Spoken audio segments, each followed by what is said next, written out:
We're starting. Hello everybody, my name is Essie Monster, and this is my friend Minnys Musings. Say hi.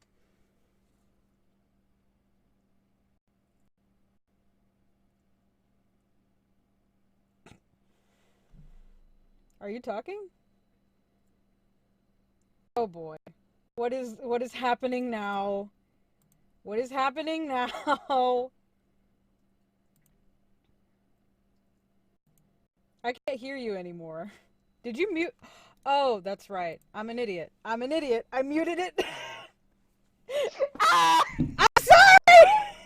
Hi everybody, don't mind me just kinda, breaking into the video for a couple seconds to warn you that, unfortunately, my Cyberlink Power Director screen recorder glitched out during this recording, and the only issue is the audio bitrate tends to lag. Now, I didn't want to re-record this because it was the first reaction to the trailer, and I did want it to be genuine. And at the same time, the audio wasn't completely useless. You can still understand what we say. It can just be a little bit irritating, so I just came in here to warn you guys. Also, go into the description if you want, like, timestamps. I know the video is very, very long. There was a lot to say. I also want to apologize in advance that I tend to repeat points, particularly because when you see something you like, you tend to grasp on it like it's the end of the world. And in this trailer, you'll see what I like, and you'll see what I don't like. Anyway, I hope you all enjoy. Hopefully this doesn't happen again. Again, I sincerely apologize that the bitrate just lags a little bit. I don't know why. I'm no longer using Cyberlink screen recorder. I got OBS, I set it up, so videos from now on should be, a bit clearer, a little bit, better, I guess, in terms of quality. So, thank you so much again for clicking on this video. I hope you enjoy! Bye!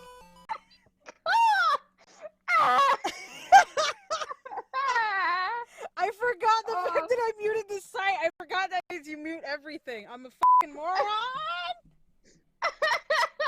I'm sorry! We're not gonna put this in! My name is Essie Monster. Welcome to the video. This is Minnys Musings. Just shut up and say hi! This is our lovely start to the video. Just say hi! Just say hi! Just say hi! None of this is happening. Anyway, so here's... Hi, I'm Minnys Musings. You may know me from such classics as Inner Sins and Nothing Else.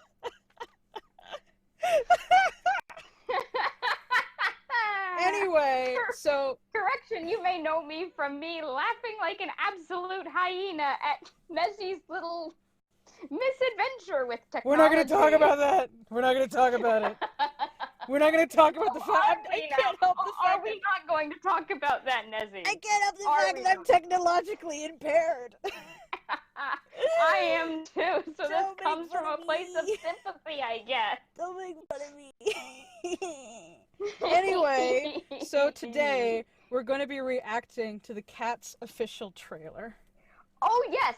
Before we do that, do you want to say anything about the like to dislike ratio presented? Well, we're gonna do that when we get on the actual video. But for a little bit of background, what is your history with Cats the musical? My history with the musical? Yes. It is virtually nil. I know there's a song called Memories. I know that it's about cats, and that they do ballet, and that it was based off of poems, and that's it. Okay. Really.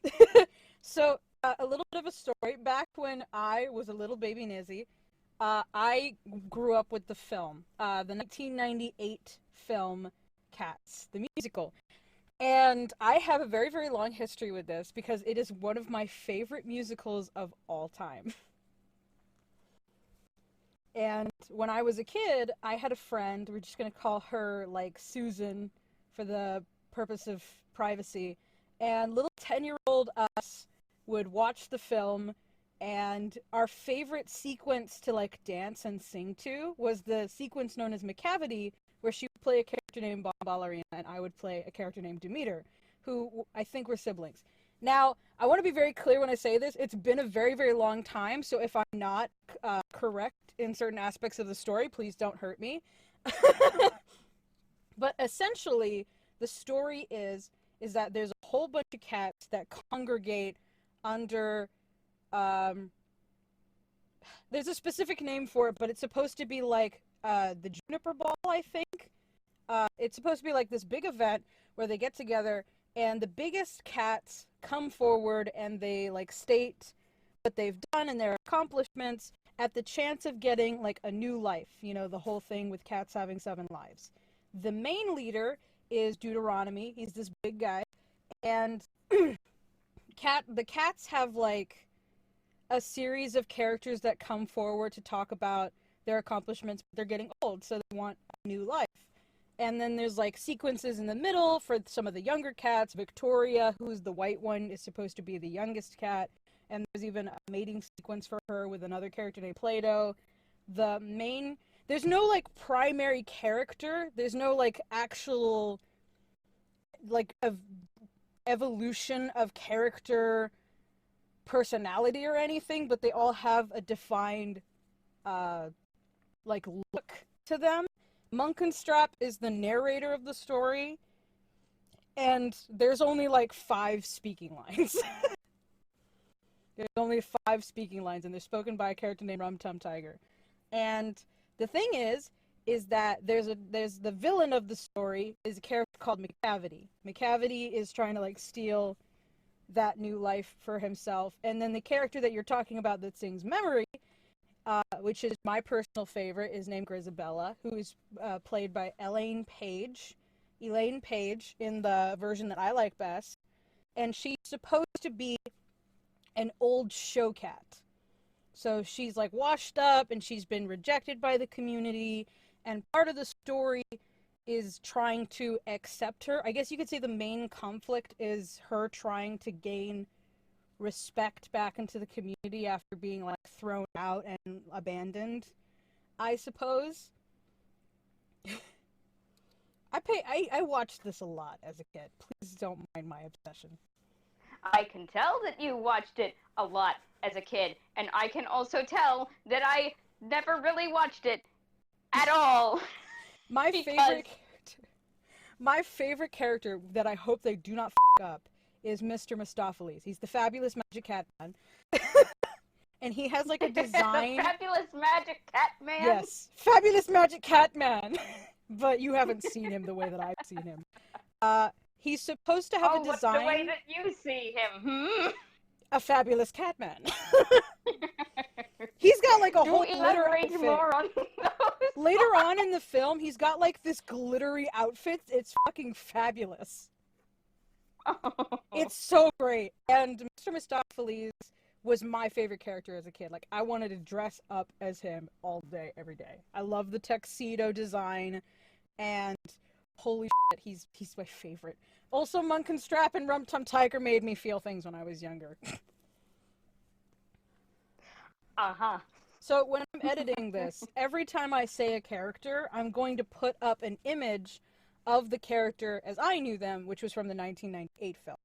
And if I say any characters during the trailer, I'll also put up an image as reference, because the costumes in that film are all handmade costumes. Like, they did the hair and the ears and the outfits. All of them are like bodycon cat suits with designs on them to create the illusion of fur, and then they have like arm and leg warmers as ballerinas wear, I guess. It's great. It's great. So how about we watch this. How about we tell the story about how we found out about this trailer? Okay, I found out about the trailer on Facebook on accident. I was just scrolling through and I saw it. I saw it for 5 seconds and then I left. Here's how I saw it. I am subscribed to a small YouTuber. You may have heard of him. He's called Jax Films, and he he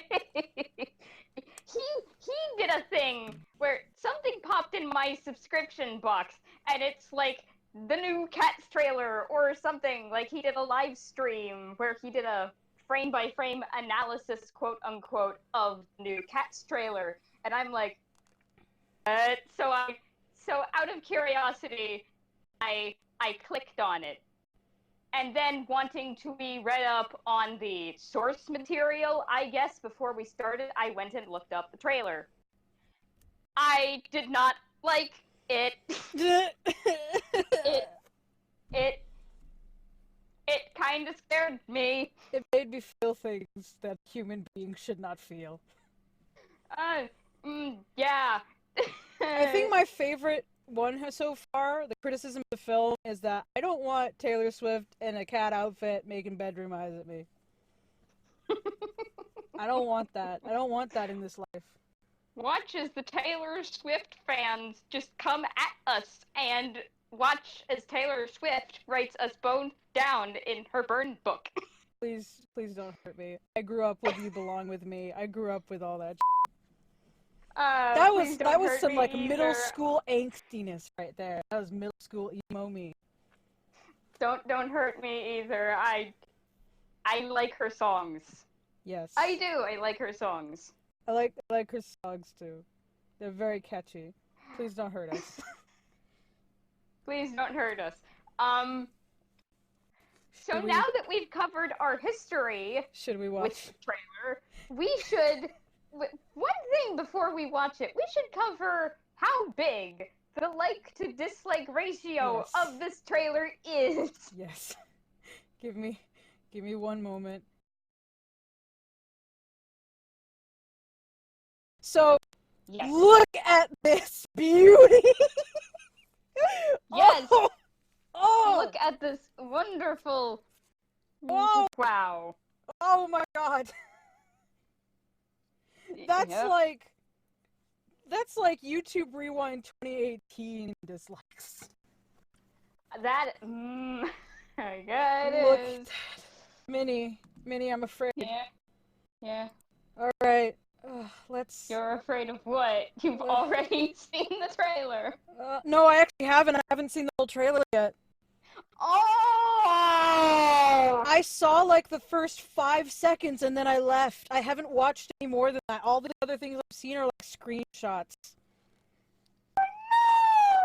I haven't actually seen it. I saw like 5 to 10 seconds I saw and then I left. I like bounced. Oh no. Alright, let's watch. Oh no. Oh, boy, let's watch. I'm afraid for you. Let's Alright, that's not motherfucking scary as shit. What is that? That is a cat. That is not. Whoa! No, it's not. No, that it's not. is. Oh, that looks like something you'd see out of fucking Insidious. Oh god. See, look at the back sets though. I actually like this. The background. Look at how detailed it is. I think this is a real set. It is very well set. I do like the lighting. The lighting is very good. I don't think the background is CGI. I think it's actually a physical set. It might be. I'm not sure. I don't know how movie set production works at all. Also, I think that they're trying to make it look like a stage play because you can see like this, and you can see wires and stuff coming out of. I'm guessing this is like a music box or something, a boom box. Oh. But I think they're trying to make it look like an actual play set.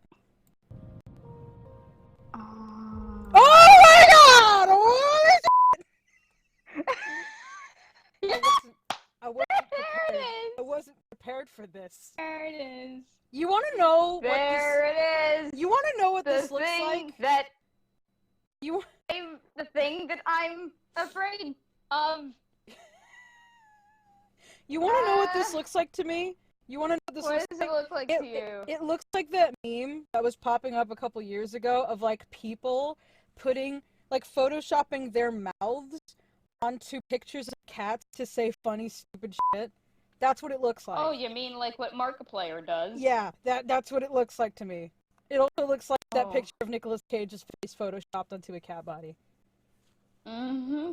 Like, I kid you not, I paused the trailer and looked at this for 30 seconds, and in its examination, I felt chills run up and down my spine. why did they give them human faces? I don't know! Maybe it's because that's how it worked in the musical? No, it's not. In the musical, they actually had a ton of prosthetics on their face to make them look like cats. They had Well, tons here of we makeup have on. visual effects. I mean, wouldn't they serve like the same purpose? The thing though is that they're not wearing, this isn't like a physical costume. This is all CGI. Yeah. So it gives it this really uncanny look. Oh, yeah. Oh, I have notes about the uncanny look, but I don't want to spill them all now. Instead, I want to wait until later into the trailer. I do like the sets though, that's the thing. The sets look great. Look at all this. I never really noticed sets. Yeah, because this was in the primary fucking focus. Yeah, I was too focused on cat people. Yeah, but look at the set design. Like, it doesn't... I don't think that they tried to make it look too real. This actually looks like a play. Like, the background has this, like, play look. Like, the cobblestone isn't real. It's all plastic. I like this. I like these sets. I asked Nicole about that, and she thought the very same thing. Like, this looks like something that would be on a play. Yeah. I feel like I've seen this set for, like, a Nutcracker play before. Like, look at the cobblestone. This doesn't look like stone. It looks kind of like plastic. This doesn't look like metal. It looks more like plastic. Look at that shine. The trash can is probably a real trash can. But everything, this looks like you know how the model towns, like they have at Disneyland? It looks like that. Like it's not supposed to be a real town. Yeah? That's what it looks like. I see it. I see how it just kind of has that plasticky kind of sheen to it. Yeah, I kind of like this. I was looking at some of the screenshots for this movie, and every single scene looks like they're in a dollhouse. And I actually really, really like that aesthetic, especially since they're supposed to be cats. They're very, very small. But I actually do like all these sets. They look great. If only they could have put that much care into their quote-unquote costumes.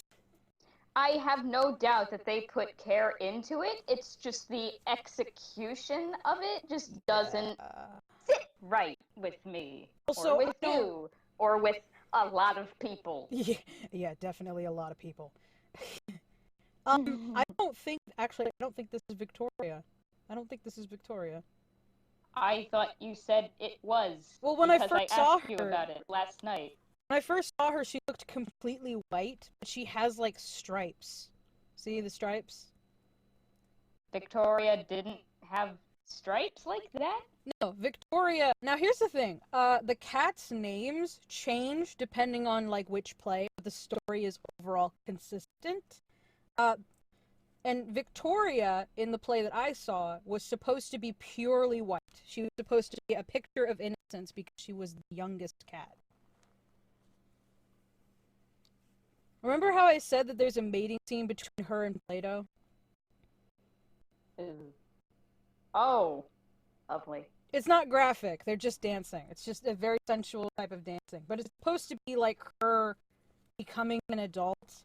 I don't know if this is Victoria. I don't know if they changed, like, the designs incredibly. So this might be Victoria, I guess. Victoria was also, like, a spotlighted character a lot. Characters that got a lot of screen time. So there's, like, multiple mini stories for the cats, right? You learn about some of the cats' backstories, right? So right. The cats that you I learn think. about is Rum Tum Tiger, Mr. Mistopheles, Busterford Jones, Jenny Anydots, and Victoria. These are all the characters. Oh, and Gus the theater cat. These are all the cats you learn, like their backstories and their names, and you actually learn about them. Munkenstrap is the narrator, and Deuteronomy is kind of the like the one that they look up to, the leader of the group. McCavity is supposed to be the villain. And you learn some of their names along the way, like Bum Ballerina and Demeter, who are like they're supposed to be like bad cats, I guess. Rumpelteeza and Mungo Jerry also have a scene on their own. It can be very confusing with all of the names. I don't know why I remember them. I'm missing like a ton of characters, but you know. Maybe the reason why you remember them is because you watched that musical a lot as a child. Oh boy. Hold on, wait. I did watch it a lot as a kid. Ooh. Ooh. Wait, he's missing an ear. He's missing an ear? Where's his other ear? There? No. This is his ear. It should be here. Where is his other ear? Oh, I don't know. Maybe It's it'll just appear. Because her ear is here, and if his ear was down, you would see it like right here. So where is his other ear? Is he not supposed to have one? Don't know. Oh wow. Oh wow. Wow. Is that Munkenstrap? I think that might be Munkenstrap. I'm gonna take your word for it This since is stranger danger. Look at Munkenstrap. The design for Munkenstrap is that he's gray, darker gray stripes. So I think this might be him. Oh god, this reminds me of the Sonic hands. Oh, and we're back to Sonic. Yeah, but look at the set. Look at the sets, man. I think they're in a kitchen. They're in a graveyard. Oh, that's a grave. Okay, I didn't see that. But yeah, look at. Do you see this like giant thing in the background? I think this is supposed to look like they're on a stage for a play, but it's like very well hidden. Oh, they move so weird. They move so weird? Like, oh, why do they move so weird? Oh my god. Do elaborate on those feelings. Oh, I don't know who this character is supposed to be. Is this supposed to be Deuteronomy? Did they make Deuteronomy a woman? I don't know who you're talking about, keep in mind. This character. Which one's Deuteronomy? Deuteronomy, I'm gonna look it up real quick. This is Deuteronomy. This is him. Oh. He's the guy with the biggest coat and probably the most hair on his face. So did they make Deuteronomy a woman? I don't think so. Or is this a guy? I can't tell because of all of the fur. I'm pretty sure that's a woman. Okay, I don't want anybody to be mad at me. I don't want anybody to be mad at me. I think this Pretty sure that's a woman, but I think Deuteronomy might come later in the trailer. I'm not sure because she has like this huge coat. The only other character that I can think of that was female and was supposed to have a huge coat is Jenny Anydots. And I think, this actually might be Victoria now that I think about it. She's in a lot of these shots. But this just... is it just me or does the fur look off? How so? It doesn't look real. Like it looks fake. Like it looks CGI. It might just be the uncanny valley messing with my eyes, but the fur just looks off. The fur on her neck. It just looks off. I don't know. Maybe it's the lighting or the uncanny valley is like really messing with my eyes. Not seen you before, have I? Oh my god. Oh. Oh no. Yep. They're all looking at me. Oh, play the video and Why then do they they have won't look human? at you Why do anymore. they have human faces? He That's actually, it. like, look at this guy right Because here. they had human faces in the musical? They didn't have human faces in the musical. Look at, I'm gonna, Monkey strap. Look at the detail on his face. That is deep. Oh dear. That is See? a lot of detail. They didn't make him look human. They made him look like a cat. Look at, like, this blueprint of their faces so that they could get the best possible detail to make them look like cats. Because they're cats. Oh. You see how, like, non-disturbing this looks? Like, look at the detail around the mouth and the nose and how that connects. And they don't have whiskers, but they have, like, all the dots. They put contour on their faces to make them look slimmer. Really impressive. This is also a headpiece, by the way. This is a headpiece made with fur. And they don't have fur on their bodies. This is actually just a costume to create.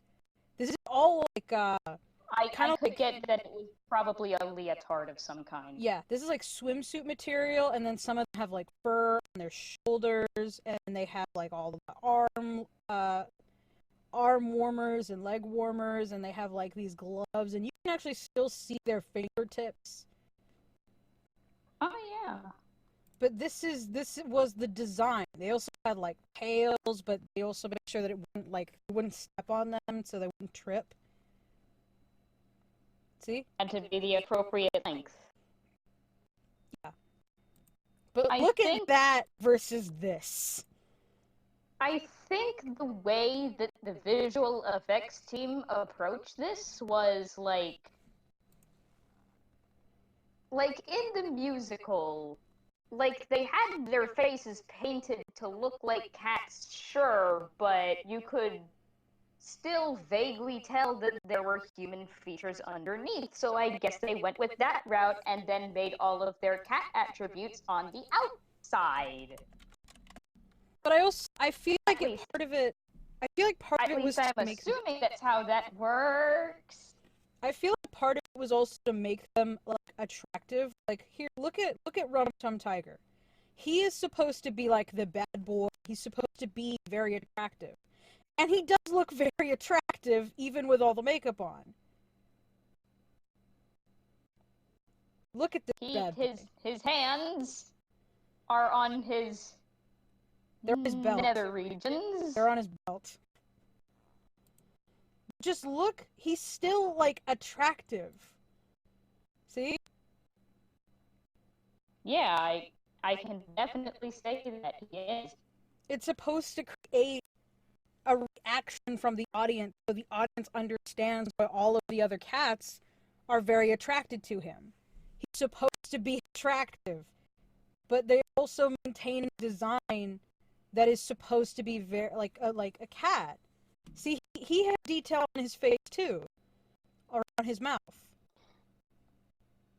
Like the makeup and all that stuff was to make them look like cats, but also was to make them look appealing. Yeah, exactly. In this one, they just went, no, I'll just put a face on a cat.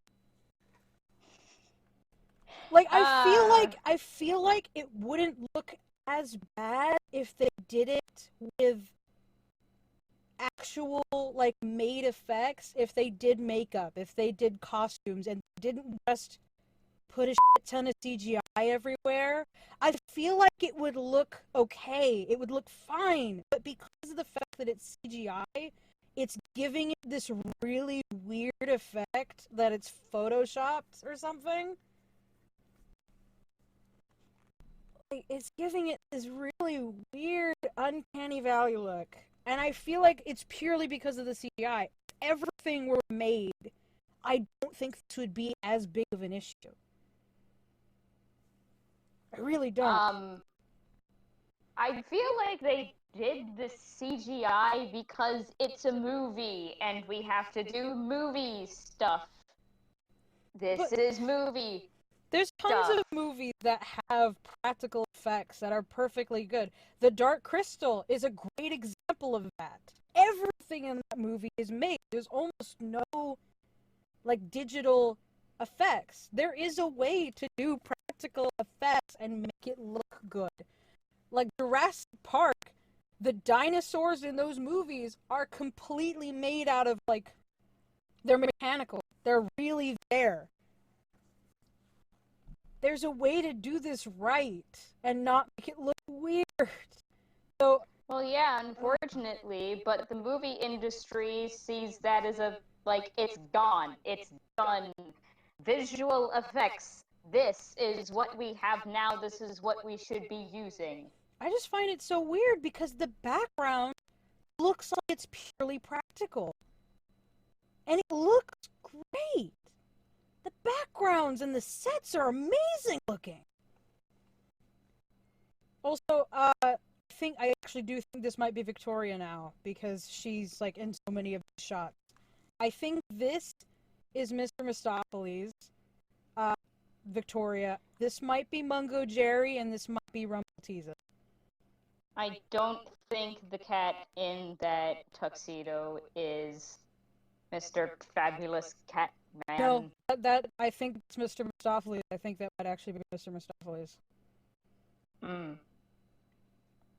That might be him. You might change your mind later. Wait, hold on. Go back. Who is this? Is this Grisabella? Is this Grisabella? I'm gonna be sad if it's Grisabella. Yeah, because I think that's her. They show her singing Marie's, like, the music in the trailer later in the trailer. Oh, boy. I'm gonna give you an example. She's supposed to look old and worn and look like she's been through hell, right? This is what she's supposed to look like. She's supposed to look like she has lived a life of shit. Because that's what makes her so deserving of that second life. The movie version definitely looks a little too polished up. Yeah. I don't know if they're changing her storyline, but I will say she's the best looking cat I've seen so far. Because look at her face. They added fur to her face. She's got like extra detail. I feel like if they just made like a little black dot on her nose, she wouldn't look that bad. Plus all of the fur. I feel like the more fur, the less creepy they look. Yeah, I think that way too. She does actually have a very good design. The more fur is making her look less uncanny. That is actually part of my thoughts that I will reveal as we get later into the trailer. Oh boy. What? It's like, oh god, so that I see in my nightmares. Oh, Victoria God. Cat butt? No, this just like a human. Oh, the whole thing then. Yeah.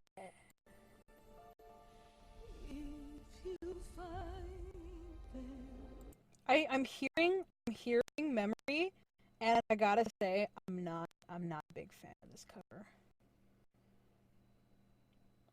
I think all of the songs are gonna be redone. I know that. I'm not even a fan. I think I know. Okay. I mean, it makes sense that they would redo all the songs. That's what they usually do when you remake a musical. But I'm not a big fan of this cover of Memory. I'm really not. it might just be me, and like I'm really attached to Elaine Page's version of Memory. That was like my go-to song for my emo stage. But look at this! Wow, they're like a vanity, I think. I always love size manipulation in movies. I love size manipulation where a person looks so much smaller, like Alice in Wonderland type stuff. The meaning of what happiness is. Also, yes. A new life.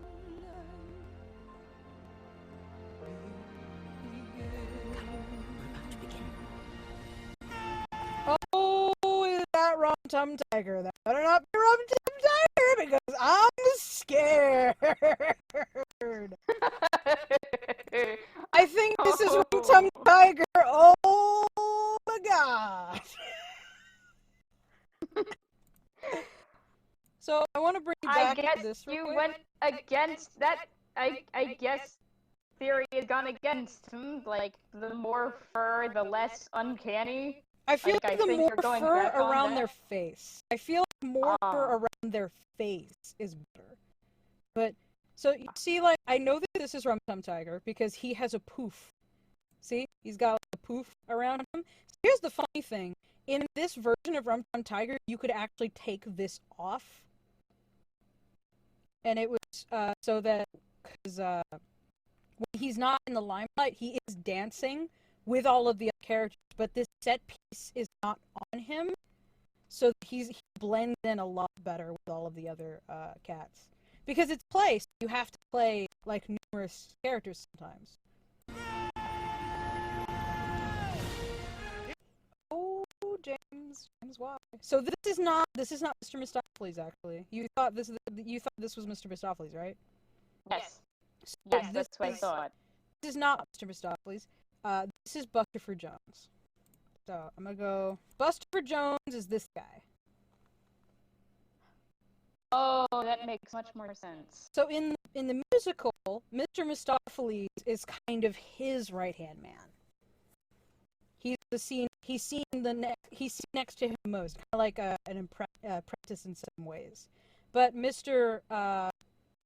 Bustopher Jones is the most wealthy, the fattest, and the smartest of all the cats. And since they kind of run on like this royalty system, it's similar to like the old ages in that the fatter you are, the more wealthy you are, right? And his song sequence, he talks about all the like universities he's visited and all like the fancy food he's eaten. So that's why he's like designed that way. Oh. Makes sense? You can tell that I haven't really watched this musical very much. I mean, the movie's on YouTube, I think. Here we go!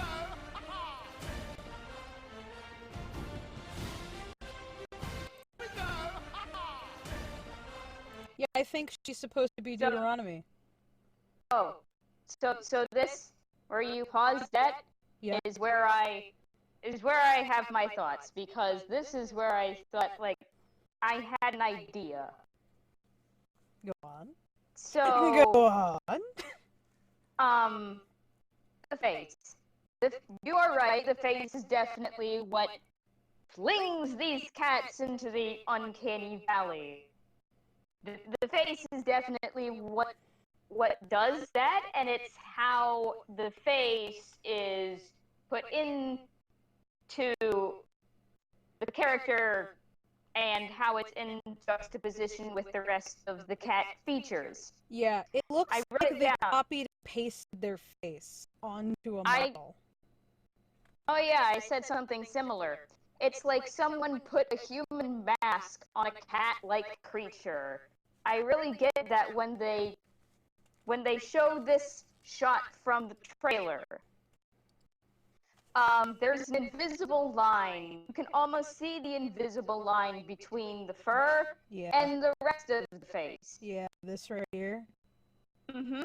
So it's almost so clean cut that the face itself look like a mask. Also, look at how smooth this is. There's no fur on their faces. Exactly. Like, look at the forehead versus the rest of the body. There's like this Exactly. very clean-cut skin. And it just looks so weird. Like, something that you also pointed out was that the makeup made sure to include the cat-like noses. Yeah. These cats don't have those noses. Yeah, They look have like fake normal noses. human noses. Yeah. That is perhaps the biggest giveaway. Yeah. It's just, oh god. This is so weird. Yeah. Here's the thing. If you just showed me this, I actually would think this was fine. Well, that's because they're not showing their faces. It's from a distance. From a distance, it's fine. From a 10-foot distance, I'd be willing to watch. But then there wouldn't be a movie. It makes me so sad because, like, these guys are like very clearly talented dancers. Like, oh, look at that form, and just look at that form. Again, I would not be able to do that, so the fact that they can do it and I can't means that they are automatically better than me. and again, look at these sets. They're great. They're very good. They are. Also, look at that. The wire and, like, the way that the lighting is. And there's a ladder right here. This is supposed to look like a play. This is supposed to look like an actual play. It's very interesting. I always like that aesthetic. I think I've seen it a few times in, like, it was a very, very long time ago, but I think it was a Nutcracker movie. But they had that kind of play aesthetic. All of the furniture doesn't look like actual furniture that you're supposed to, like, sit on, and you can see the wires, and you can see, like, the specific spots where there's supposed to be, like, a giant Spotlight light. just shining down. Yeah, I do like this. You can tell that they thought really hard about these sets. The floor doesn't look like normal flooring. It looks like the flooring that you see on a stage. It's supposed to be very smooth, so a character can move across it without tripping or anything. This is very good. Oh, no. Why do you do this to me? Oh. Hold on. Yeah. What's the no? Oh, yep, that's a... See, this is what I... Like, this is the mask thing. Yeah, this is the mask Like, thing. this is the mask thing. Like, it's very, very cleanly cut. Yeah, you can see the Like, line right here where the lighting is. You can see You a can bit more practically, hair. like, draw the line. Yeah, like, there's no... Like, even at the chin, there's no, like, scruffs of fur that connects it to the neck. Like, there's nothing. Yeah, this is, like, it's photoshopped. Oh, Especially yeah. this. Look at the shading and the way that, like, the hair falls. Lighting. It just looks Yeah, so it odd. does. Again, I feel like it wouldn't be that big of an issue if they just made practical effects. Don't worry about making them look like real cats. Well, unfortunately, Hollywood's not gonna do that. Also, look, yeah. Look, she has a lot more. Look at the detail on her face. She's even got the line for, like, the mouth on cats, the little line from the nose to the mouth. She actually doesn't look that bad. That's a dude. That's a dude? Isn't that Grisabella? I think that's Rum Tum Tiger. Oh, it is Rum Tum Tiger. Okay, I mixed up another character. Never mind. But he actually doesn't look terrible close up. You can see, look at, like, the fine detail of hair. You can actually see it because it's a lot darker, and then you can see, like, where the detail cuts off, and he's got the line. So he actually doesn't look that bad close up. Well, yeah, that's what makes it feels a little less like a mask because it's Yeah. not photoshopped on there, I feel as like the you said. darker. Have you noticed that the darker the color, the easier it is to hide that line? Like you can see a little bit of it. See this right here? You can see that little bit of line I think cutting it so. off. Oh yeah, now Like I this see weird it. line. This weird line right here. Right there, where his face is supposed to be. But I feel like with a darker colored coat, you can hide it a lot better. You can also see it on Victoria a little bit. This little line right here underneath her ear. Oh, I see it. Yeah. Yeah, I think, yeah, that's Rum Tum Tiger. That's Rum Tum Yep. Tiger.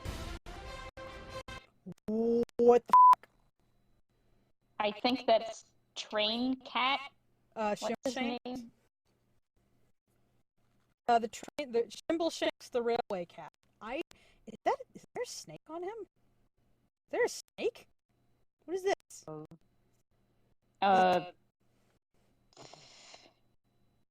Is that part of... Oh no, that's his tail! That's his tail! I think that's Shimbleshanks, which is scary.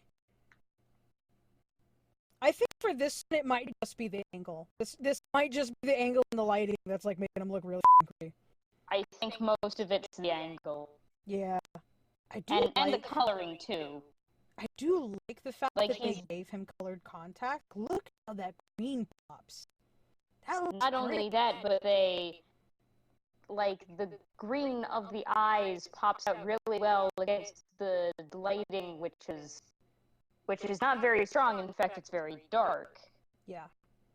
Also, I just He's remembered also- the ball. It's supposed to be called the Jellicle Ball. His face is also bathed in sort of a reddish hue, which makes him look more intimidating. Yeah. Like, that's how color psychology works, I think. I read somewhere that if one is bathed, like, if you make something red, that gives it more of a chance of making it look more intimidating. Yeah. Color psychology of red is supposed to be like very, very strong emotional reaction, while blue is supposed to be a bit more calm. It's also the danger color. Yeah. Depending on what this is, I can't tell from this angle if it's a theater or if it's a railway station. Because if it's a railway station, that means this is Shimbleshanks. If this is a theater, that might be Gus. So, Shimbleshanks... Shimbleshanks looks like this. Oh He's yeah, supposed I to be- remembered seeing him in that video you sent me. He's supposed to be a very happy character. He has an, I think it's an Irish accent. It's been a very long time. It's either like Irish or Scottish accent, and he's supposed to be like this very jolly, happy character. And his role in the film is that he's supposed to like patrol the the train. And he's also one of the characters that has their own song sequence. And Gus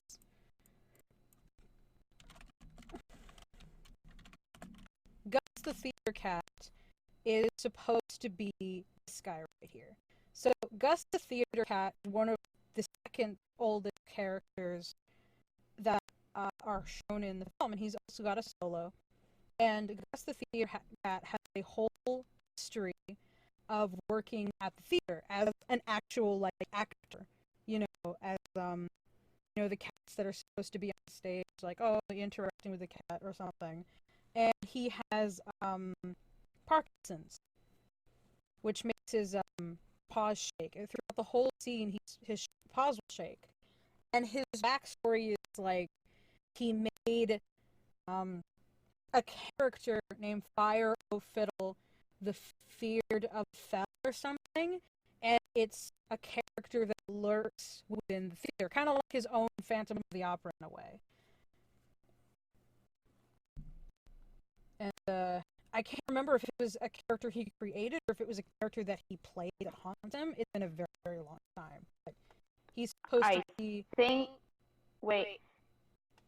I don't know who this cowboy hat wearing Yeah. cat is then.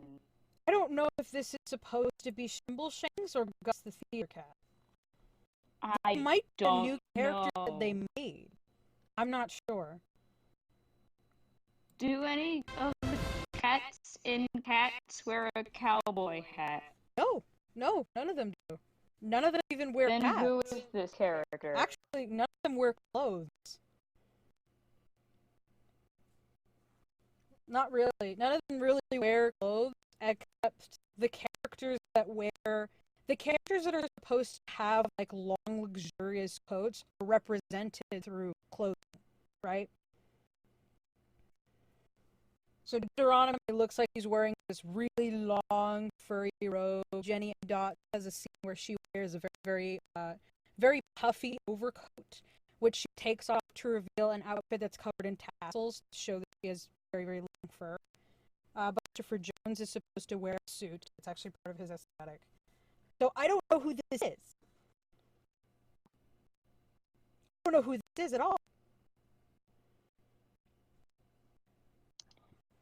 What, as I am severely outclassed in my knowledge by someone who knows a heck of a lot more than... So this is either a reimagining of a pre-existing character, or they made a new one.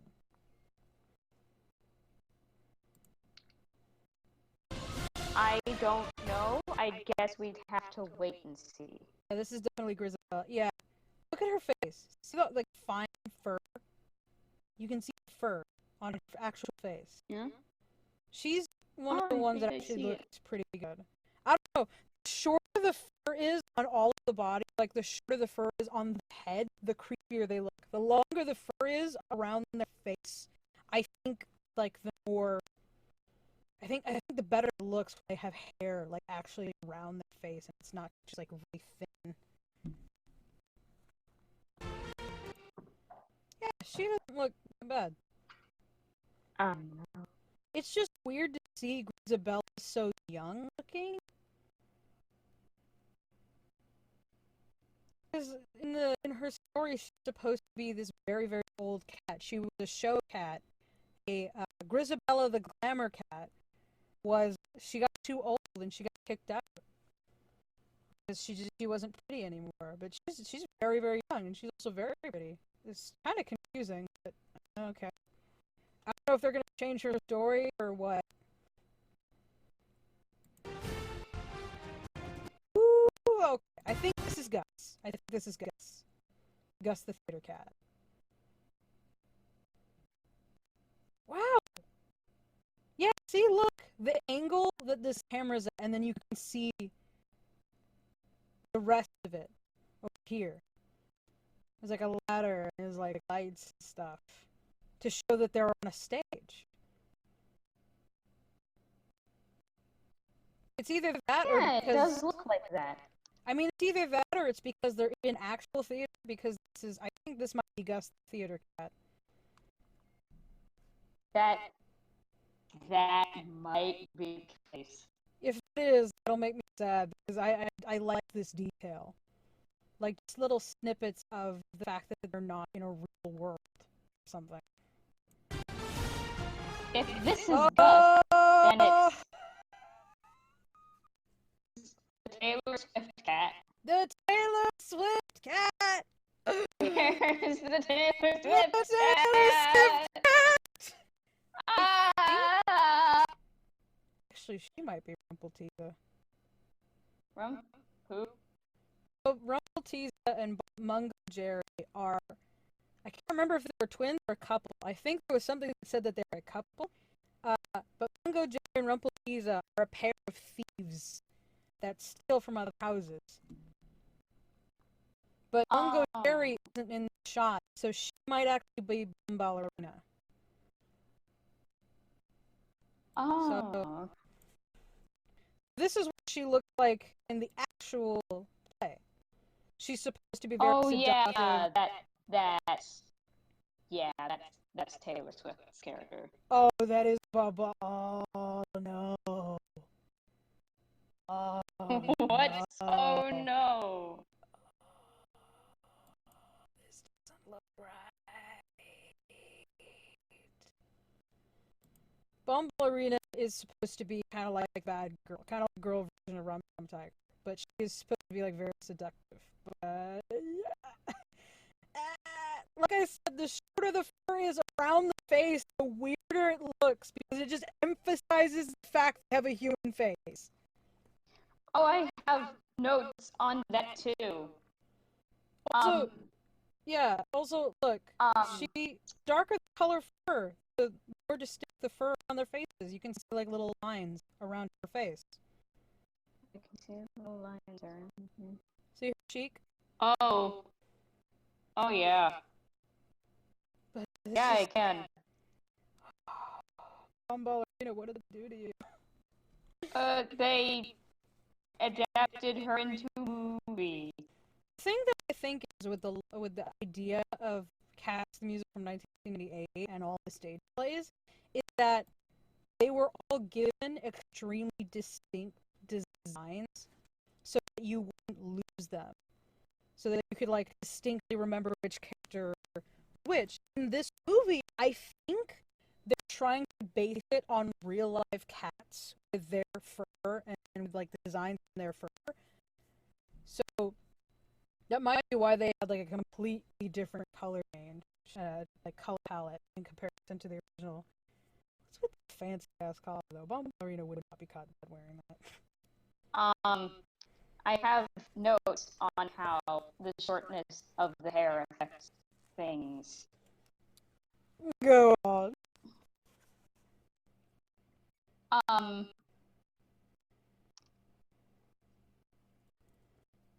The faces of these cats make them look very much human. But the cat aspects of these characters just seem to be more overwhelming than the human side, making them human enough, not totally human. The human enough part is what creeps people out according to the Uncanny Valley.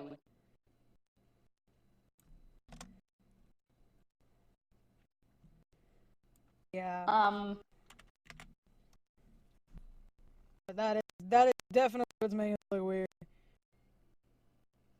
Plus, with the short-haired cats, their short-hairedness leaves less room for interpretation on whether it's human or not.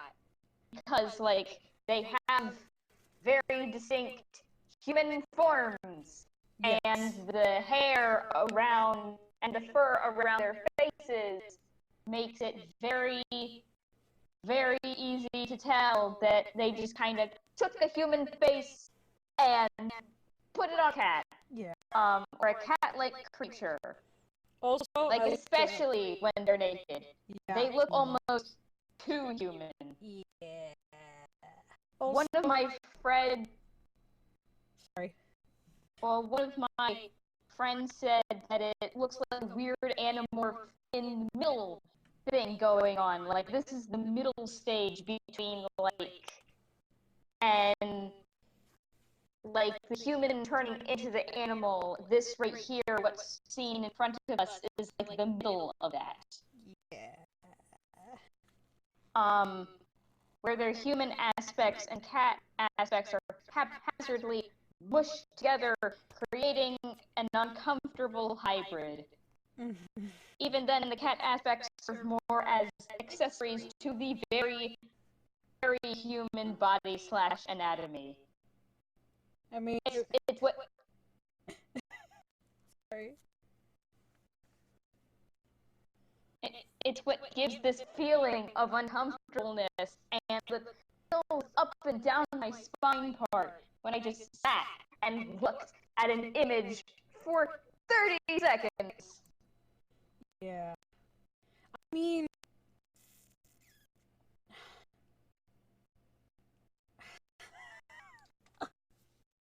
oh my god. I mean, it was either that or like the Khajiits from Skyrim. Not even the Khajiits from Skyrim look like that. I mean, like, it was either like this, or you get it like a full-on cat head on a human body. Let's see. Also, I did a quick. Yeah, no one seems to react negatively to the Jeep from Skyrim. Also, I did a quick cast look, and this person is in fact a woman, and that's in fact Deuteronomy. What? Oh, really? Why does she have heels? Oh, yeah, that is something that I don't really particularly care for either.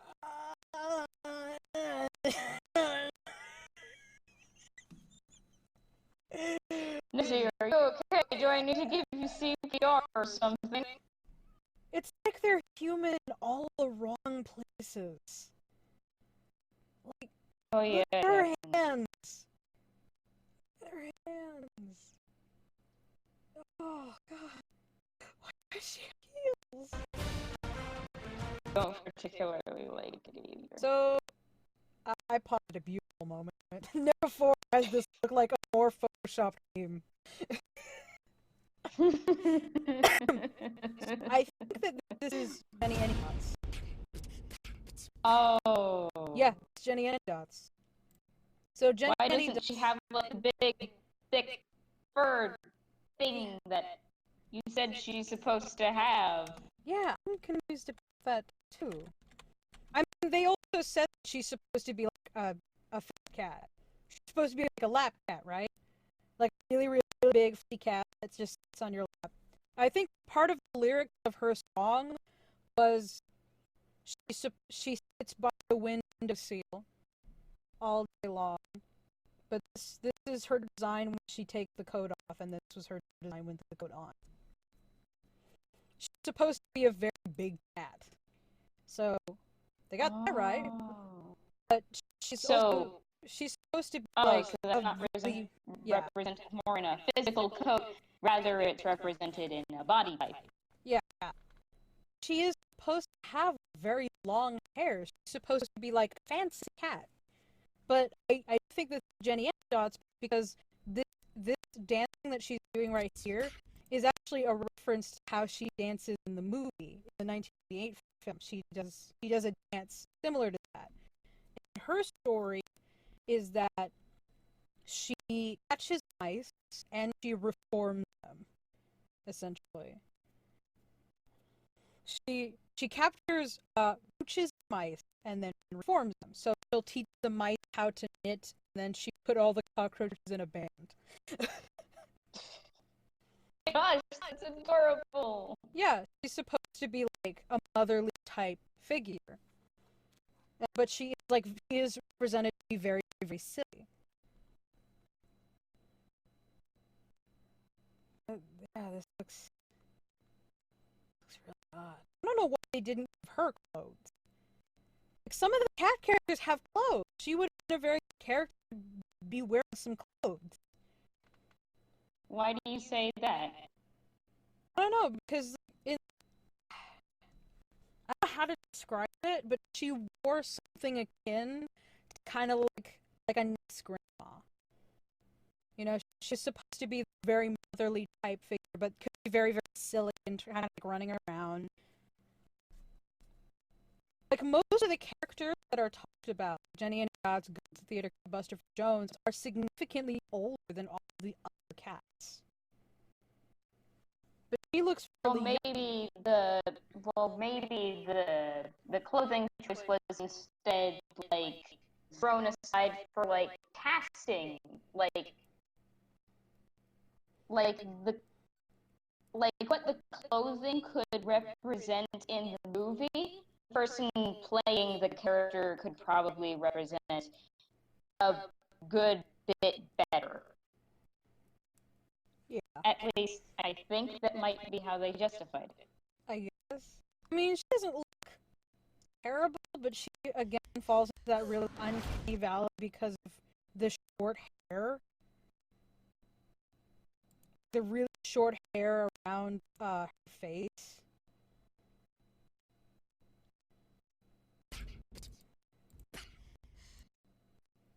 And somebody brought this up, actually. Somebody brought this up, but the sizing is really weird. They've got itsy bitsy candles, and then the size of a mouse trap, which is the size of your hand, but they're all supposed to be cats. Yeah, they don't really make candles that small. Yeah, the proportions are a bit weird. Even though you said you enjoyed like the small size, like the downsizing, like you see in Alice in Wonderland. Yeah. But, like, all of the sizes were proportionate. So they take a real world equivalent, and then the characters would be, like, sized down from that. This is just random. Also, look at this Michael Jackson looking motherfucker back here. Yeah, I see him. So these are the twins. There's like two. There's a pair of twins. I can't remember their names right now. But there's a pair of twins. They're said to supposed to have like. I don't remember. It was like some powers or whatever. I can't remember specifically. All I remember is that there was a pair of twins. Yeah, I think this is supposed to be Jenny Dots. Not a bad choice. The candles look like they're thimble size. They look the size of thimbles. Yeah, they're tiny. I feel like dear. they should have given her a bigger coat. Like, just longer fur.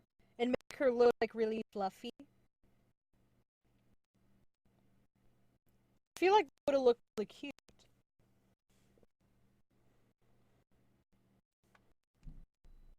Well, they didn't go that route. I think they went more the casting route than they did with the costuming route. Yeah, Plus, I like think that would have interfered with the CGI, maybe? No. That's a stupid statement.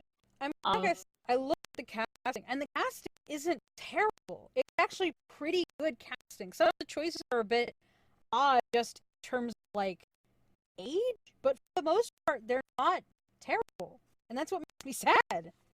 They got a bunch of really good singers and really, like, cool people that can have a lot of energy and charisma on camera, and then you have that. Like, that just seems to suck it all away. Yeah, it's kind of like the Lion King remake for me, and then you have these really good actors, singers, and then you just have this deadpan lion kind of opening and closing its mouth with this really energetic song. It's just kind of underwhelming.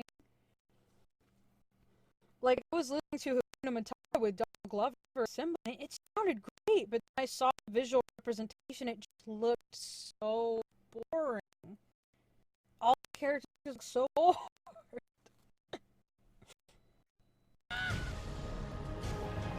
Oh boy.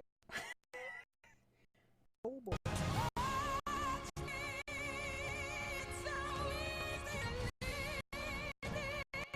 That's Isabel. Yeah, I thought so. Wait a minute, what? Yeah. Look, why does he have clothes? I think this is Shimbleshanks. Who's that? Who's who? Who is that? Do you know who that is? Because I don't know. Dude in the overalls? Yeah, you've known who everybody was so far. Who's the cat in overalls? This is Shimbleshanks. But who the fuck was the cowboy?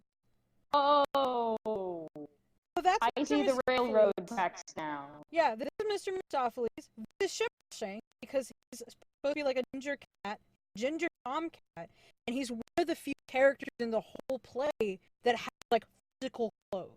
He has a waistcoat. It's not supposed to represent fur or anything. Like him and Buster Jones wear clothing. Mr. Mistopheles also has like a tuxedo piece or something. They're the few characters that wear legitimate clothing that's not supposed to represent like being a big cat or be representing them have really long fur.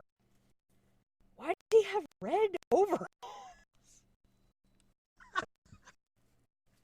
I like how you say ginger even though you're not British.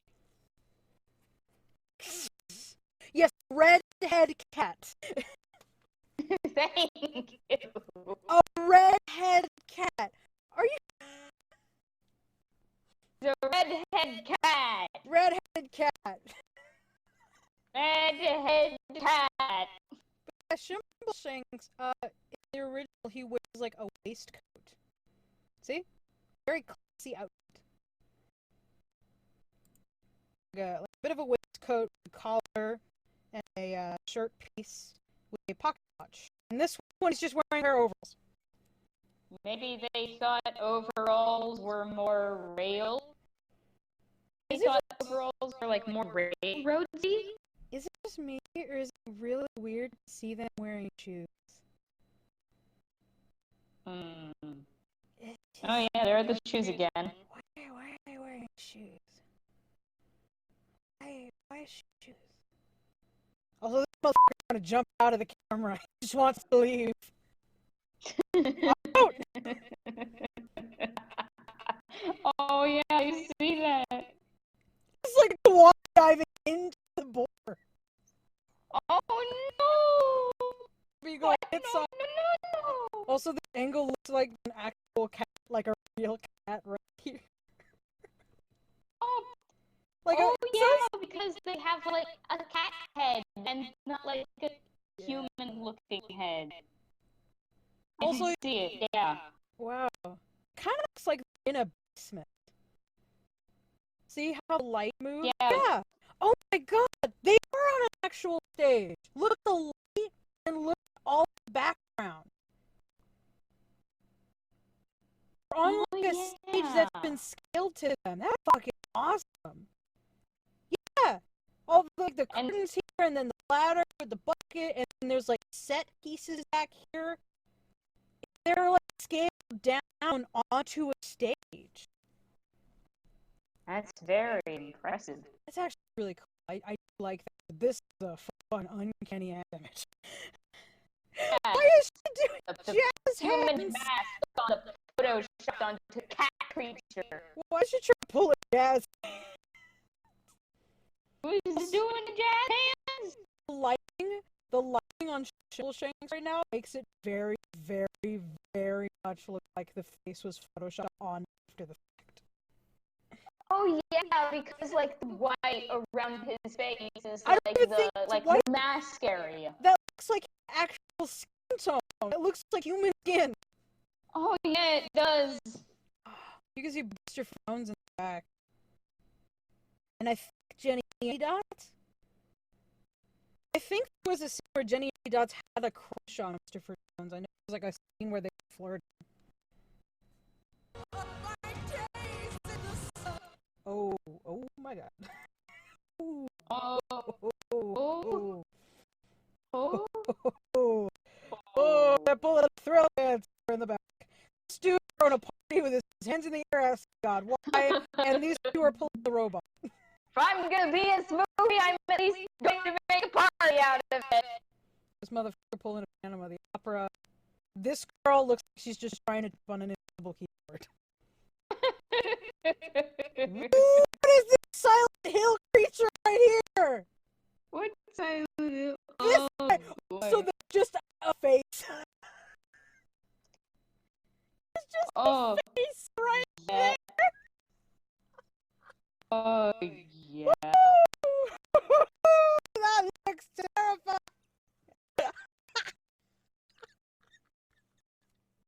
Ooh, this is a floating face.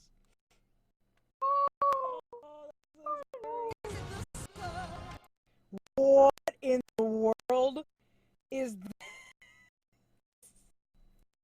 I believe. I will use the ball as a parachute. I think you're using it wrong. I think he's gonna be a flying squirrel. Why would you hold it that way? Wait, why is he holding it that way? If he's supposed to use it as a parachute. I will use it to break my fall. I will use the pattern. Not I will use it to break my fall in the event that it doesn't work as a parachute. Also, this is some weird color theory going on. There's like a green everything else and like orange. It's contrast. No, the contrast of green is red.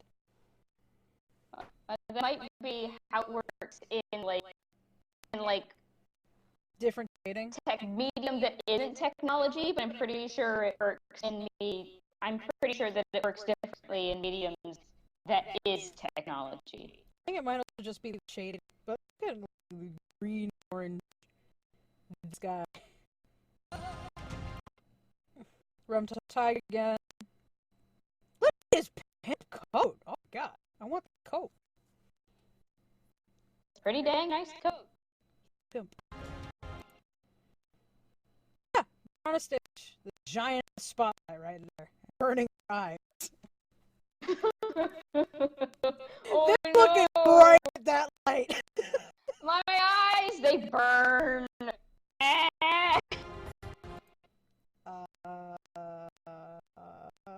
Why does she have a butt knife? What was on the table? Nothing on the table.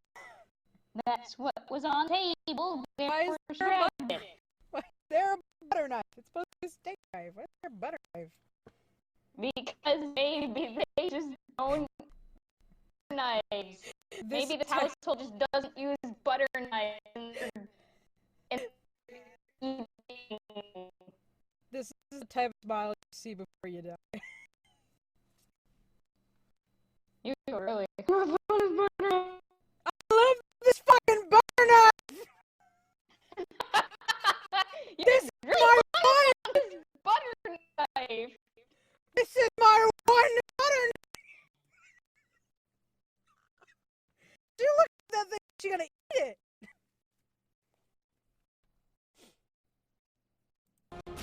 Oh, wait, hold on, go back, wait. I Look will at eat this. this butter knife, and I really like it. Look at the silverware and look at the glasses. They're very clearly plastic. I like that. Oh. You see, they're plastic. Yeah, they don't have that glass sheen to them. They look more like how you shine a light on plastic. You're getting out a little bit. Like I have an exercise ball across from me, and the way that the lamp is shining on the exercise ball is the same way the light is shining on this. Yeah. It's like an actual set piece. Yeah. What the fuck? What? Did he spit on her? What happened? What? Wait. Oh, what do you mean? He just spit on her. Maybe does he do that in a musical? No! He's supposed to be like a really nice guy. What the fuck? Maybe no. In the play, he's presented as like very gentlemanly guy. Very, very nice and very, very kind. He's like a dad. What is this? Why did you spit on Victoria? I have no earthly idea. Mr. Stiles in the back just going like, what am I looking at? What just happened?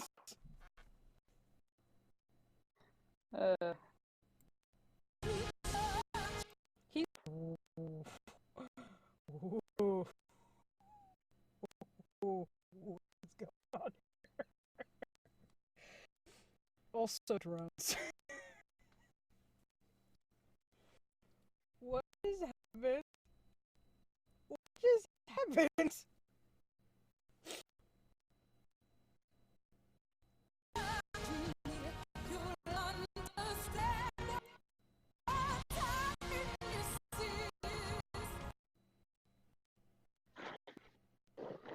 Okay. Oh wow. Oh wow. Is that Orlando Bloom? Why is that kind of like Orlando Bloom? I don't know. Also, I think that might be Monkstrap. Yeah, I think that's Muckenstrap. Are they trying to ship You already said it Victoria before, but it probably is. Are they trying to ship Victoria and Monkstrap right now? People need their ships. fuel? If they have the ship fuel, people will talk about it. Yeah, who is... Oh, is this their version of McCavity? Who's McCavity? McCavity is the villain, quote unquote, of the play. It's supposed to be like this really evil cat. And like sick about all the things that he did. Like committed shit ton of crime. I think he murdered people. And he's trying to steal. He's trying to kidnap old Deuteronomy so that he can be the leader, so that he can take the new life. Oh. This is what he's supposed to look Yikes. like. He's supposed to look like a Oh. crazy fuck. He's supposed to have like a crazy design. That is. Ooh. He wants scary boy. He's a scary, scary boy. Scary boy. He's a scary boy. Look at that scary boy. He's a very scary boy. I'm looking at the scary boy. He's very scary. If you see like how he moves in play, it actually is really, really great. He's got this really weird movement about him. He's very, very flexible. And he moves in such a cool way. At least the character they got for the movie, Brian Walters. I think this is supposed to be McCavity? Like a detective, I guess? I don't know what they're trying to do. What is happening? Is. Why does he Maybe look they're like... trying to make him look much more like a conventional bat. Trying to make him look like a guy that could have tied to the trade track, I guess. I don't know. He looks like he's supposed to be in a different movie. He does, in all honesty. He's supposed to be a detective looking for the next bad guy. Yeah. Overall aesthetic doesn't fit with the rest of the pets either have very minimal clothing or like no clothing at all. So him in that getup is just really strange. It is. You go try a different life. Oh no. Oh no, they talk in this version. Also, hold on. Are you going to try for a different life? A new day has begun.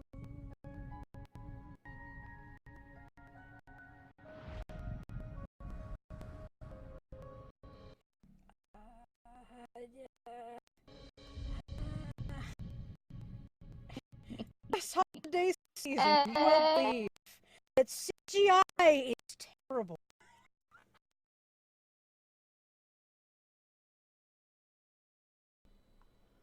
So, afterthoughts on the Cats movie trailer. We're recording this after the fact because of the fact that, as you guys heard from the video, for some reason my Cyberlink screen recorder hates me and decided to make it all, the bitrate all wonky. So now I'm using OBS, and now we're doing it after the fact because that was the only part of the original recording that was like really, really bad and unintelligible. So, sorry about that, but Minnie, tell me your reaction. What are your thoughts?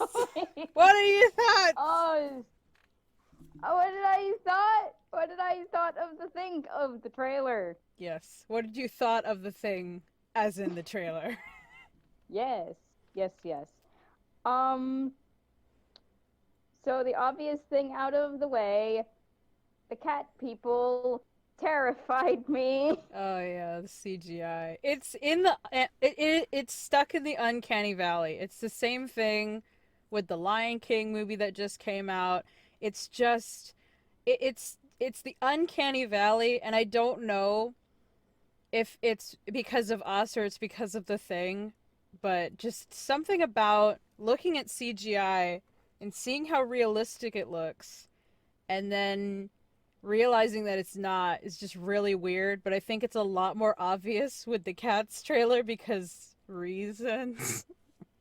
Yes, the reasons that we already went into in the video. Yeah, it appears that whenever like the darker the fur that they have, the easier it is to hide that line Yeah.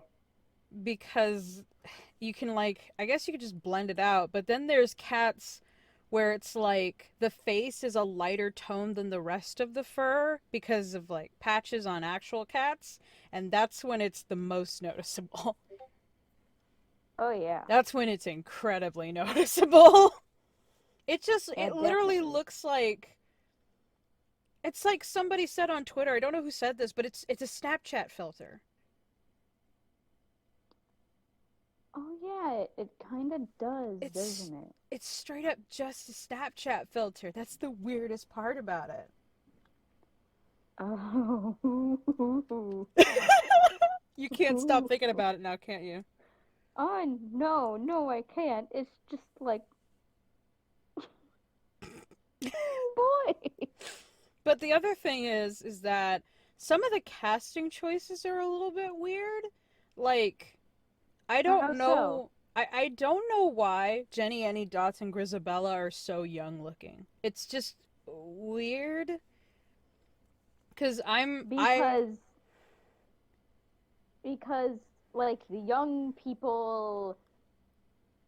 um the young people just so happen to be the in actors or singers right now, and so that's why they're there, I guess. I don't know. It's just odd because in my mind, I associate Jenny, Annie, Dots, and Grisabella with characters that are more experienced and a bit more like they're at least older than the main cast with like Monkastrap and Victoria and Bomb Ballerina. They're supposed to be older than them. Um, especially Jenny Anydots because she's supposed to be an elder, and especially Grisabella because she's supposed to be like this cat that has lived this whole life and is dying throughout the movie. She's like limping a lot of the time in the original play. They're not bad actresses. I'm not knocking them on that. I'm just saying that the casting is a bit odd. Also, James Corden as Buster Jones. I don't know what the hell they did to Buster Jones. Like I said, they made him really gross for some reason, even though in the original he's supposed to be this prim, proper guy that just eats a lot. When he I spat on Victoria, I literally jumped because that was the last thing that I was expecting him to do. I don't know either. I don't understand. Like, Mr. Mistopheles just looks like he's dressed up as Michael Jackson. He doesn't, well, he doesn't look like Mr. Fabulous Catman. No, he doesn't look like Mr. Fabulous Catman. He looks like a different type of Fabulous Catman, but not the Fabulous Catman that I know. Well, if it's a different type of fabulous, then I suppose it works. No, it does not. It does not. Okay. It does not. It never works. You It heard never it here works. first. No, it does not. It does not. I'm Nezzy confused. Monster 2019. It does not. um, I'm confused as to why Deuteronomy is now a woman. Because representation? I don't know. I'm not really the type of person that is like, no, it has to be this way. I'm more the person that's like, I want to know why you changed it because I'm genuinely curious. Was it like a story change? Are they like, did this person just seem like the most perfect for the role? Or again, are you changing something in the story, like in the backstory or in the way that the character acts? Or like is there going to be a new conflict or something? I don't know. I'm Mm. always wondering why, like why it's kind of like in an essay why did you pick this particular person? And then you have to write down all the attributes that you liked about them, like a character essay. And I always find that interesting to see Oh yeah. people's viewpoints where it's like we did this, this, and this for the new version because we thought that this, and this made more sense, or because like this character seemed like they could use a bit more depth, or we wanted to show a little bit more about this character, and we thought that this new conflict would be interesting for this type of movie or something like that. Yeah, yeah. It does make sense. Because a lot of times, like, the actor choice can greatly flesh out a character based solely on what they bring to the project. Oh yeah, a lot of characters are really dependent on the actor. I've seen a lot of really good roles be like elevated or ruined by an actor, and the fact that either they studied for it or they didn't, or they put care into it or they didn't. Like on paper they're great, but the wrong actor can really f it all up or make it even better. Like I can't imagine anybody else as Deadpool other than Ryan Reynolds. Much like how other people can't imagine the genie as anybody else but Robin Williams. Yeah, it is part of like personality and charisma and just overall vibe of the actor. It was like when I saw, I can't remember the actress's name, but it was the same woman that played Dolores Umbridge in Harry Potter as one of the fairies in the Maleficent movie. And it was just like, oh no no no. No no no no no no. Or it's like seeing Tom Hanks as a villain. It just doesn't work. Ah. The songs, we didn't really, we only heard one song. They only played Memory. And I did not like it. Again, not knocking Jennifer Hudson as a singer. She's great, but this is not her type of song.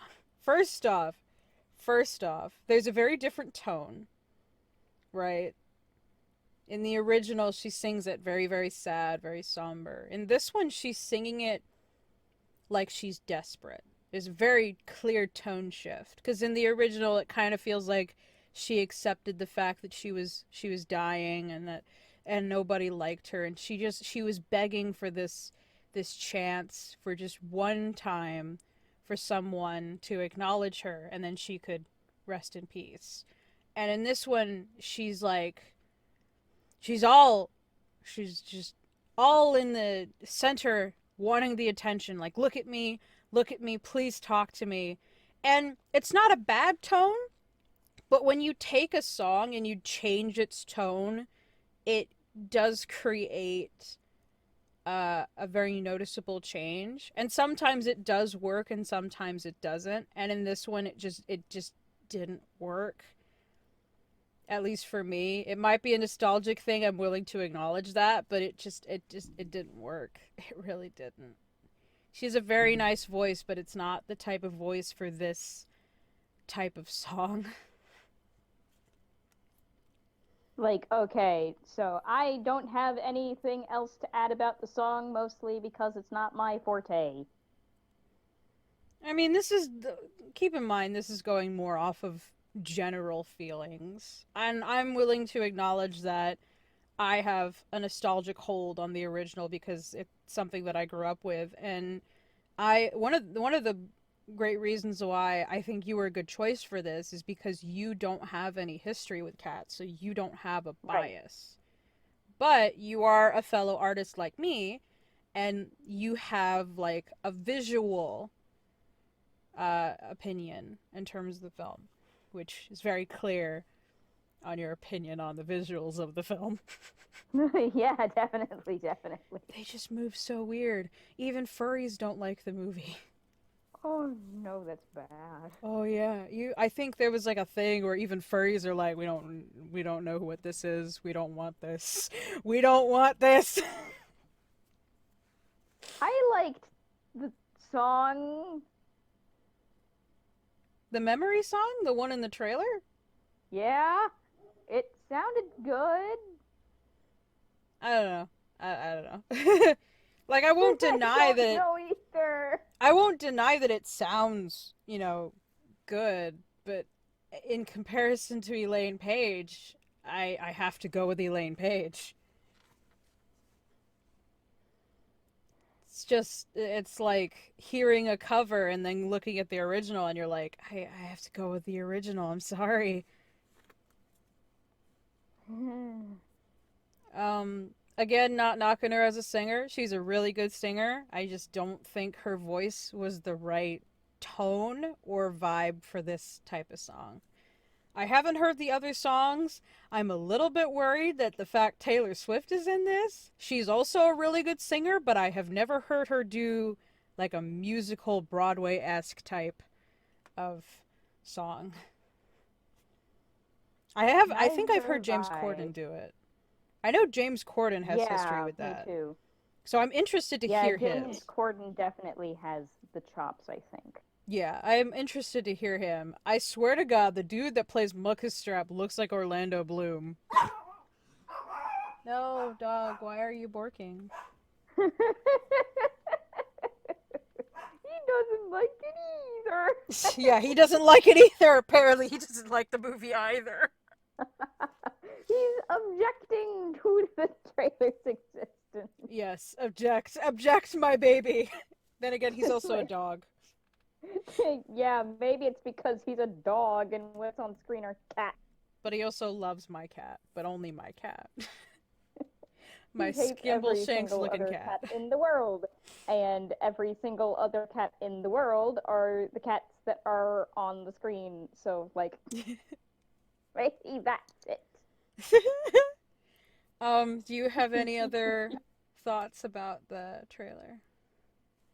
Yeah, like, I have no intention in degrading on the cast and crew of this movie. Like, when I go and point out that the cats, that I don't like how the cats look, or any other critiques that I might throw at the trailer, it is not a degradation on the cast and crew of this movie. In fact, I'm pretty sure they're great people and that they were chosen and hired for a reason. Um, that they would do an overall amazing job. It's just that the film has these cat people that they just don't that audiences in general don't seem to be very receptive to, I as we've very clearly illustrated. I honestly think that either the designers, like the people who designed the movie, either weren't given a clear vision or weren't given enough time. It's most likely a time thing because you see, like, at the end of the trailer that it's just going to come out this holiday, Oh, which is yeah. pretty much movie code for this Christmas, which is pretty much code for we need to get the thing out now, so that we can make the big profit and make dollar bills rain from the sky, y'all, things like that. I think the biggest uncanny moment for me, excuse me, I think the biggest uncanny moment for me was like at the end where they all bow at the same time. There's something about that movement. Like they all did it so fast. And like the distance of the camera and the lighting, it really exemplifies how unnatural they all look.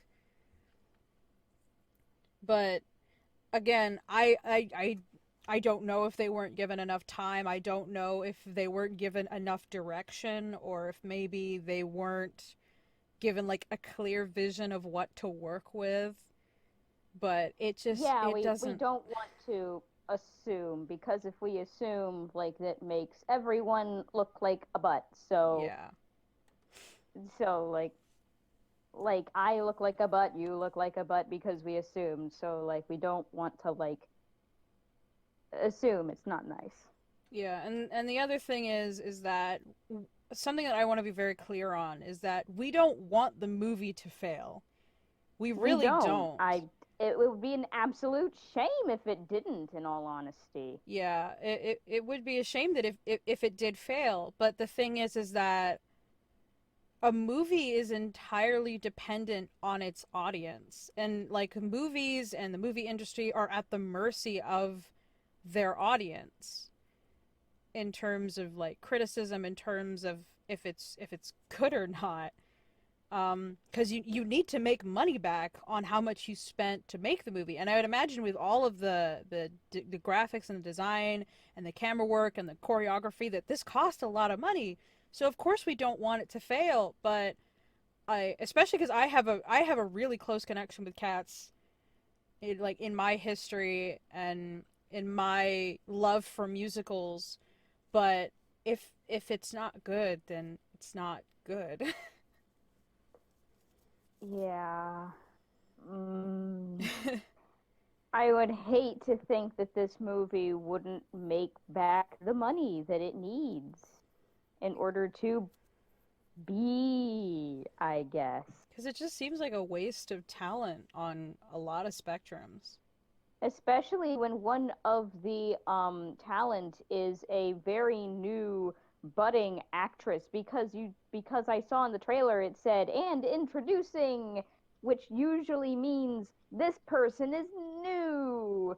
No Mm. one's seen this person before ever, so like Oh yeah, the uh, first film you're in is always a major thing. oh, I'm so sorry for who's playing Victoria. I'm Oh boy. Oh yeah, because she was the weirdest looking one. Because Yeah. she's the one with the, and I'm saying that she was the weirdest looking one because she was the one that was closest to the camera like 50% of the time. She was also the one that um her CGI cat body, like not her, but like her CGI cat body Yeah. is what gave me chills. Mm-hmm.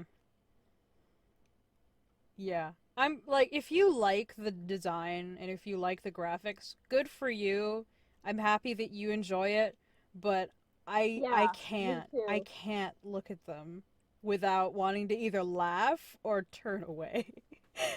It's very hard for me to like watch these cat people.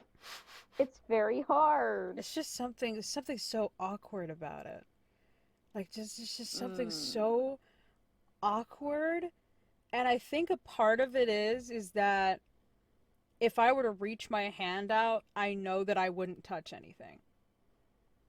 When it comes to like CGI, there's this weird visual idea of texture. And when CGI is done really well, you can visualize yourself and you can visualize the feeling of the texture that it's trying to create on your hands. And with this movie, I don't get that. The fur looks really wonky. It like doesn't move at all. And I don't know if that's because we haven't like seen enough of it, but I talked about it with the Deuteronomy character. The fur just looks off. It looks off. It was the same issue that I had with Beast in the Beauty and the Beast remake. It just something about them looks off. Like you wouldn't be able to touch them if they were in front of you. I'm not very well versed in CGI related anything in order to like comment on the fur.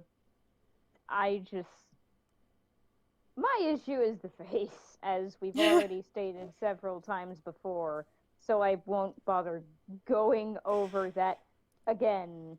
I mean, I want to be clear, I'm not an expert either. It's just my general opinion on CGI and my feelings about CGI because I'm not the person that's like all CGI is terrible. Why can't we go back to practical effects? Because if you see a few practical effects, they're pretty bad. But I have seen practical effects done really, really well, and I've seen CGI done really, really well. Great example of CGI in terms of like a person is Golem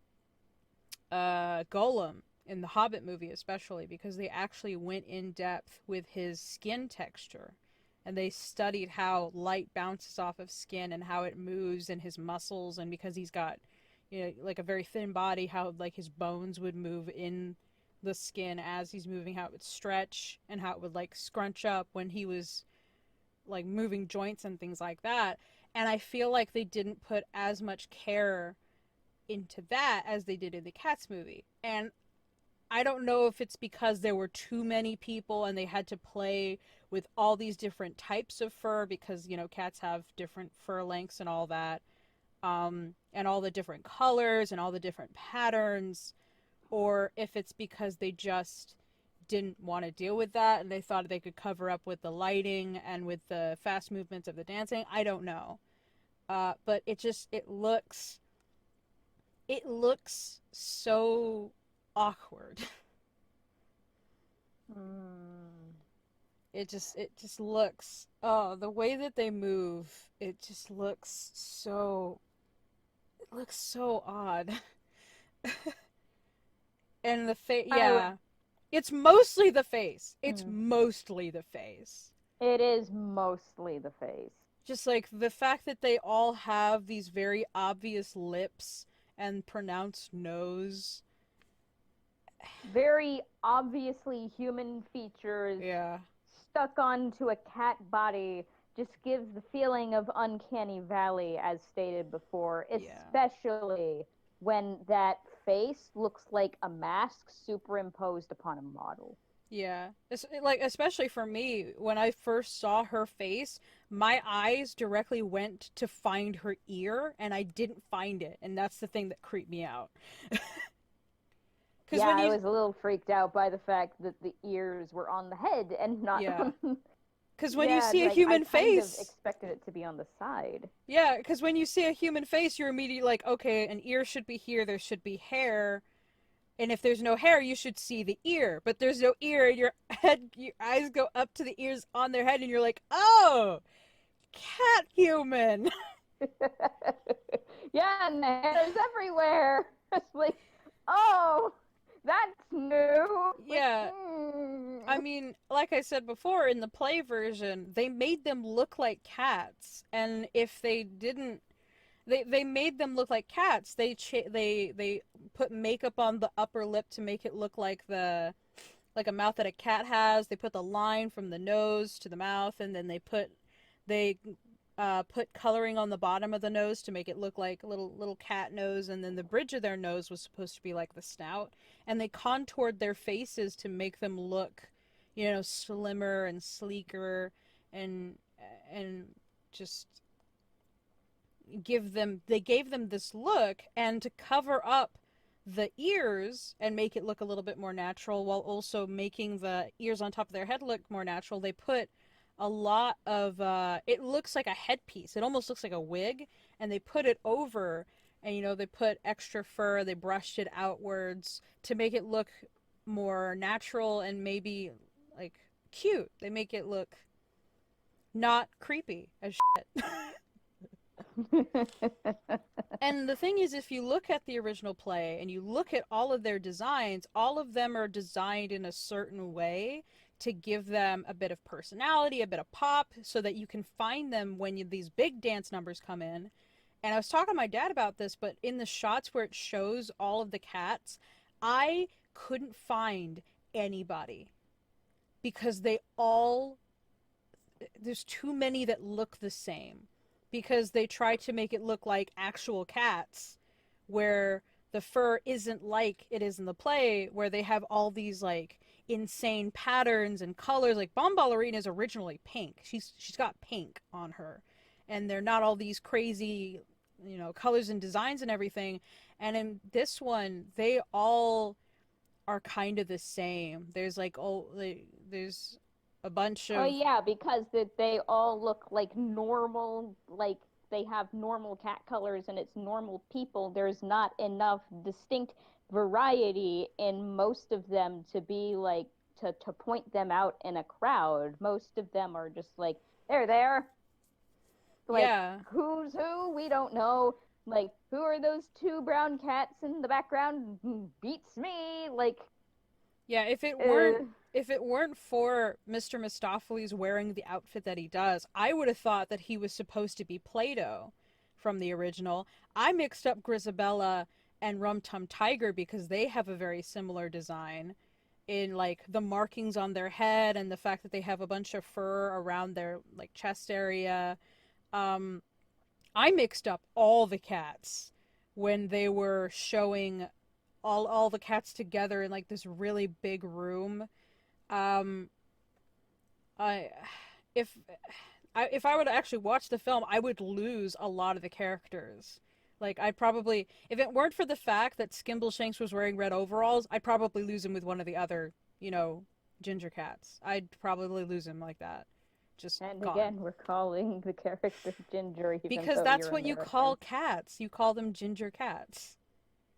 It's not the same as a person. But, and then, like, Bomb Ballerina's character, I probably lose her too.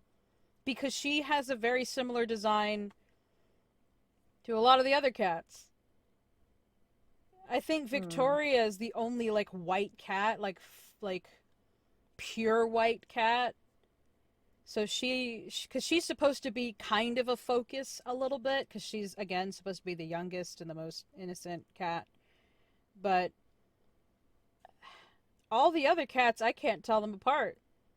I can't tell any of them apart unless they're wearing like clothing or if they have a different body type. Yeah, that's definitely a problem when we're talking about like things like character design and stuff. Yeah. I mean, you're not really supposed to focus on them, but it would be nice to be able to identify them. Exactly. I don't know what the hell they did to McCavity. They made him look like Indiana Jones as a cat, I guess. I would also hate to think that it wouldn't make back its budget also because of like the special effects team. Like it looks like they worked their butts off, or at least they tried. And the special effects people in in the film industry aren't looked very highly upon in Hollywood, it seems, because they don't get paid well in the film industry. And I would and with all of the things they did for like all of the the the special effects, for however much people seem to be repulsed by them, they clearly work their butts off. So if the movie doesn't make back its budget, I'm kind of scared for them too. Yeah, it always makes me feel like a twinge of guilt when people make fun of the like special effects in a movie, because I know that these people worked hard on it. They Like did. you have to put effort in, CGI, in graphic design, in all these special effects. No matter how bad they look, there is effort being put in.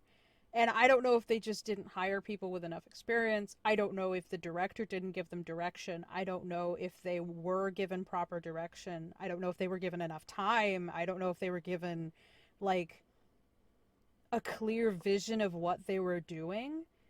And it makes me feel bad because a lot of a movie can depend on direction. There are a lot of times where actors are incredibly thrown off because the director didn't give them proper instructions, like how to, like the behavior of the character or the emotions that were supposed to be in a certain scene, and it comes off as very awkward because you can see the confusion, you can see how they they're like kind of stumbling about trying to figure it out, and they're just not getting the help that they need to make the scene really good.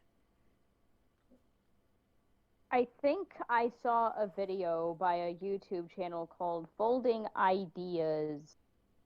That's called What Happens When the Film Doesn't Have a Director. It talks about a movie that Nickelodeon released. Oh, I think it was Wonder Park. It talks about Wonder Park, which didn't have a director at some point, and What? I'll send you the video later, Nezzy. It so the and so like the main personality of Folding Ideas talked about like the the pitfalls of the movie and implied that they could have most likely been avoided if the film had some sort of sense of direction. Yeah, a lot of it can depend on the director, whether it be for the movie or for the artists or for the editors or anything like that. It can really depend on him in terms of the vibe, in terms of the tone. Um, but I think I think we're gonna end this off with something that my dad said. We were sitting in the car, I was talking to him about the movie, and he told me something that really made me think about all the remakes that have been coming out, right? And Yeah. what he said was, I don't understand how somebody can take this thing that meant a lot to people and was like critically acclaimed to be like really, really good and is really, really famous and go, I can make it better. Or it was supposed to be this way. Like, I don't understand how people can do that. And I really got the feeling with this in that I don't understand how people can look at this thing that is really well loved and has a lot of fans backing it and has great music, is famous for its music and its cinematography and its characters and its designs, and go, I can do better. There's something really egotistical about it, about that attitude. Yeah, I can see where you're coming from. Yeah, I can Or I understand. can see where your dad's coming from. Yeah, but I can understand remakes in that taking something and adding on to it, like the lore or an idea, or taking these characters and making them better, like DuckTales. They add personality, they add more story, they add, more uh, charisma and ideas to and these charm characters and stuff like that. They just add more. Yeah, they add more to it. That's a remake that did really, really well. But but they're like the remake with Ghostbusters. There's no purpose. There was no purpose. There was no change in terms of character or story, or anything. And I really wish that these industries would take movies that flopped and make them better. Like there was a Disney movie that did really bad. It was what was it called? The Black Cauldron. Like, take that movie with today's effects and make it better. Add more character, add more story, make it, darker or grittier if you want. Uh, Pretty much any movie that didn't do as well as you wanted, take that and run with it. But but these nowadays, it's like take a movie that did really well and throw it out there again because it already has a audience, I guess. Yeah, it makes bank easier. Yeah, it's an easy out for more money. Uh, like, I don't understand why you're spending time on something that's already really good when you could take something that's not really good and make it really good and make more money. I don't know either, but I'm not the film industry. I'm not either. These are just two very inexperienced people talking about what they think is bad. So These are two people on the internet with opinions, and you can either take our opinions or have your own opinions. We respect you. we respect you for having your own opinions. Yes, yes, please do. Yes, yes, please do. Yes, yes, please That's do. gonna be That's the quote. that's That gonna be that if you my take quote. anything, if you take anything from this video, it's yes, yes, please do. Yes, let's have that be my quote. Put that on a t-shirt. Yes, yes, yes, please do. Mhm, mhm, mhm. Anyway, we hope you all enjoyed. Apologies again for the weird audio at the beginning of this. Thank you all for watching. Thank you, Minnys Musings, for coming on to my video.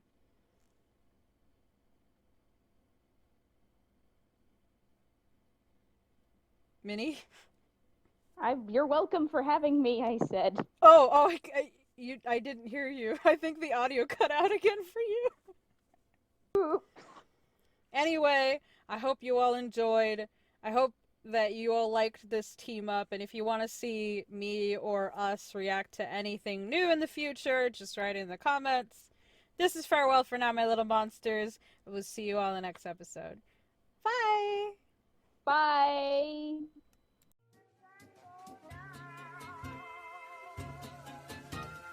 Thank you.